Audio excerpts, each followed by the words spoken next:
रहा हूँ। आज का जो विषय है वो जम्मू कश्मीर का जो योगदान है, वैश्विक प्रदेह है इस संसार को, इस विषय पर मैं अपनी वाणी रखूँगा। मैं थोड़ी सी अभी एक इजाज़त मांग रहा था कि कितनी समय सीमा तय की गई है, क्योंकि निश्चित रूप से कि आगामी वक्ताओं को भी समय देना है, तो मेरे पास 5 से 10 मिनट का समय है, तो मैं उसी में अपनी बात जो है यहाँ पर रखना चाहूँगा और प्रयास करूँगा कि माँ शारदा की इस भूमि में अपनी बात को इस आशीर्वाद के साथ रखूँ कि कुछ उपादेय, कुछ ज़रूरी और कुछ आवश्यक चीज़ें हो सकें।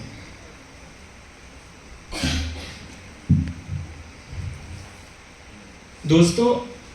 सभ्यता का विकास और मानव सभ्यता के इतिहास को अगर हम देखें, तो अगर हम डेवियन संस्कृति से भी पूर्व कार्बोनिफेरस इरा की बात करें, जब मानव संसार में उत्पत्ति की पहली इकाई को पाया गया और जिस पर सब पहली बार अपनी वाणी रखी, तो डार्विन ने सर्वाइवल ऑफ द फिटेस्ट की थ्योरी, जिसमें जो शक्तिशाली है वही सर्वाइव करेगा, इस बात को कहा, जिसे हमारे यहाँ लोक जनमानस में कहा जाता था, जिसकी लाठी उसकी भैंस। बहुत ही सामान्य शब्दों में भारतीयों ने उसे समेटा था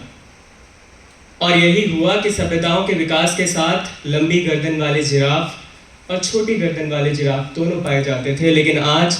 सिर्फ संघर्ष और सरवाइव कर पाने के कारण सिर्फ लंबी गर्दन वाले जिराफ ही रह पाए हैं। बाकियों को इतिहास की रेत ने कहीं दफन कर दिया। लेकिन मानव की पूरी सभ्यताओं में इस सिंधु